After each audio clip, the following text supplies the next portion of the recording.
আসসালামু আলাইকুম দর্শক, আশা করি ভালো আছেন।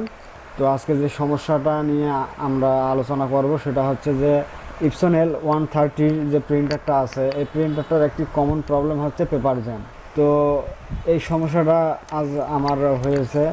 তো এটা কিভাবে সমাধান করা যায়, তো সেই বিষয়টা নিয়ে আজকে আপনাদের সাথে শেয়ার করব। তো দেখেন, এখানে আমি একটা গেলাম, এখান থেকে যদি আমি এটা প্রিন্ট দিতে যাই, Ctrl+P, তো এখান থেকে দেখেন আমার প্রিন্টার সিলেক্ট করা আছে L130। তো এখান থেকে আমি যদি প্রিন্ট দেই, দেখেন এখানে কী বলবে, পেপার জ্যাম, অথচ আমার প্রিন্টারের ভিতরে কোনো পেপার নাই। আপনি এখান থেকে এটা উপরে করে দিবেন। তো এখান থেকে আবার যাবেন, এটা আবার অন্যভাবেও দেখা যায় কীভাবে পেপার জ্যাম। তো Ctrl+P দিলেন, তারপর মোর অপশনে ক্লিক করবেন, প্রিন্ট ইউজিং সিস্টেম ডায়ালগ, এখানে ক্লিক করবেন। এখানে ক্লিক করার এরকম কি আসবে, তারপরে প্রিফারেন্স এখানে ক্লিক করবেন, তারপর মেনটেনেন্স এখানে ক্লিক করবেন, তারপর এই যে প্রিন্টার স্ট্যাটাস মিরর 3 এখানে ক্লিক করলে আপনার প্রবলেমটা দেখাবে। দেখেন যেখানে পেপার জ্যামের প্রবলেমটা এখানে আছে। তো এটা আমরা কীভাবে সমাধান করতে পারি, আজকে এই বিষয়টা নিয়ে আপনাদের সাথে শেয়ার করব। তো বন্ধুরা, এই হচ্ছে আমার L130 এর প্রিন্টার। তো এখানে আমার যে প্রবলেমটার কথা বললাম, এই প্রবলেমটা দেখেন, এখানে আমি দুটো সুইচে আপ ডাউন করতেছে। তো এখান থেকে আমি এটা অফ করে দিলাম, অফ করে আবার অন করব। এই আবার অন করলাম, দেখেন এখানে আবার মানে যে পাওয়ার বাটন এবং যে রেড বাটনটা, রেড লাইটটা আছে, দুইটা জ্বলে উঠবে। দেখেন দুইটা জ্বলে উঠছে। এখানে যে প্রবলেমটা দেখা দিয়েছে যে পেপার জ্যাম, পেপার জ্যামের কারণে এরকম দেখেন ভিতরে আমার কোনো পেপার নেই, পেপার জ্যামের কোনো অপশনই নেই ভিতরে। উপরের কভারটা খুলতে হবে। তো উপরের কভারটা খোলার পরে আপনাদের আমি দেখাই দিচ্ছি, ভিডিওটি দেখতে থাকুন। তো এরকম আপনি উপরের কভারটা কেয়ারফুলি খুলবেন। 6টা স্ক্রু থাকে আপনার সামনে, দুইটা পিছনে দুইটা। লিঙ্কের যে বক্সটা আছে তার সাইডে দুইটা থাকবে। এই কেয়ারফুলি খোলার পর আপনার এইরকম দেখতে পাবেন। আমার যে সমস্যাটা হয়েছিল সেটা হচ্ছে যে সেন্সরটা আছে, সেন্সরের কারণে এই সমস্যা হয়েছিল। দেখেন এই যে এখানে এটাই সেন্সর, এটার সমস্যার কারণে আমার পেপার জ্যামের প্রবলেমটা দেখাইছিল। এই যে দেখেন এখানে একটা বাতি জ্বলতেছে। তো আমার যে পেপার জ্যামের সমস্যা ছিল, মূলত যে সমস্যাটা আমার হয়েছিল সেটা হচ্ছে আমার যে সেন্সরটা আছে, সেই সেন্সরের মধ্যে আমার যে সমস্যাটা হয়েছিল। তো আপনাদের বিভিন্ন কারণে কিন্তু পেপার জ্যামটা হয়ে থাকে। দেখেন এইখানে আমার কিন্তু সমস্যা হয়েছিল। আপনি এই কেবলগুলো খুলবেন, খুলে আবার লাগাবেন।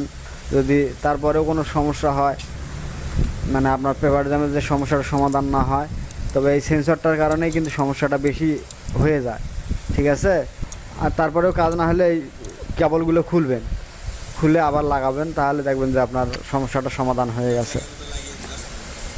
তো এইভাবেই আসলে মূলত আমার এই সমস্যাটা আমি সমাধান করছি। কেন ভাই, মেনটেনেন্সদের কাছে দিলে হয়তো আমার 500,000 টাকা দিতে হতো, কিন্তু এই সমস্যাটা আমি একাই সমাধান করতে পারছি ইনশাল্লাহ। তো এরকম আপনারাও পাবেন, শুধু কভারটা খুলে এরকম আপনাদের যে সেন্সরটা আছে এটা দেখবেন যে সঠিক জায়গায় আছে কি না। আর যদি থেকে থাকে তাহলে আপনার এই কেবলের লাইনগুলো খুলে আবার পরিষ্কার করে আবার লাগাবেন, ইনশাল্লাহ আপনার সমস্যাটা সমাধান হয়ে যাবে। তারপর দেখেন আমি আপনাকে একটা প্রিন্ট করে দেখাই দিছি। তো আমি এখানে পেপার দিছি একটা, তো দেখেন আমি প্রিন্ট ছেড়ে দিছি। এই দেখেন আমার প্রিন্ট হইতেছে। তার মানে আমার পেপার জ্যামের যে সমস্যাটা ছিল ওইটা এখন আর নেই। আমি ওটা আইডি কার্ড প্রিন্ট দিছি। তো দেখেন আমার সমস্যাটা এখন বর্তমানে আর নাই। কভারটা লাগার পরে আপনাদের দেখাই দিচ্ছি। তো আমি কভারটা লাগাইছি, এখানে আমি অন করলাম। চালু হওয়ার সময় যে প্রিন্টারটা একটা জোরে ধাক্কা দিয়ে ওপাশে একটা শব্দ করে, এটা কিন্তু করছে।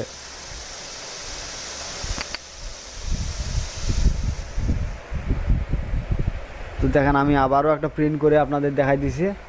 ওয়েট করে দেখেন, আমি আবার একটা প্রিন্ট ছাড়বো এখন।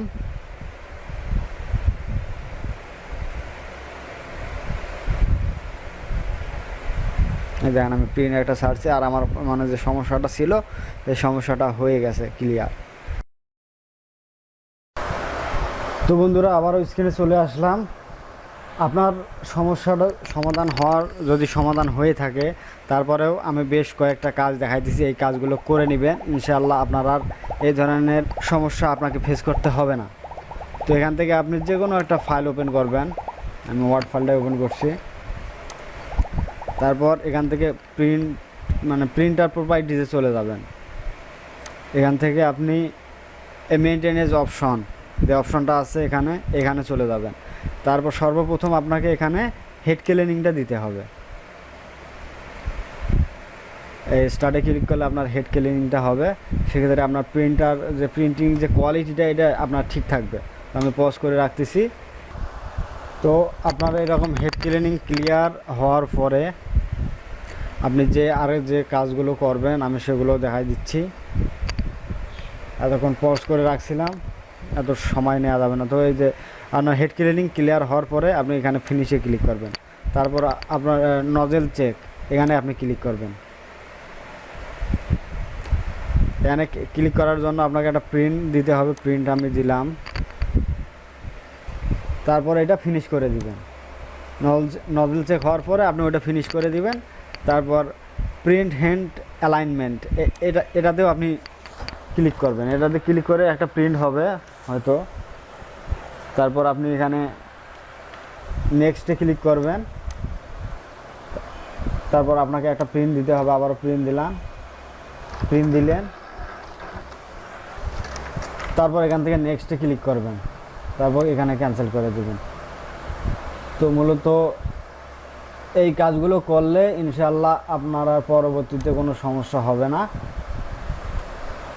আশা করি বুঝতে পারছেন। আমি যেভাবে আপনাকে যে প্রক্রিয়াগুলো দেখালাম, আপনাদের পেপার জ্যামের কোনো সমস্যা হয়ে থাকে অবশ্যই এই অপশনগুলো আপনি ফলো করবেন, আপনার সমস্যাটা সমাধান হয়ে যাবে। তো বন্ধুরা, এই ছিল আজকের ভিডিও। আশা করি বুঝতে পেরেছেন। কোথাও বুঝতে অসুবিধা হলে অবশ্যই কমেন্ট করে জানাবেন। ভিডিওটি ভালো লাগলে একটি লাইক দিবেন আর চ্যানেলটি সাবস্ক্রাইব করার জন্য অনুরোধ করতেছি। এতক্ষণ ভিডিওটি দেখার জন্য আপনাকে অনেক অনেক ধন্যবাদ। Thank you for watching.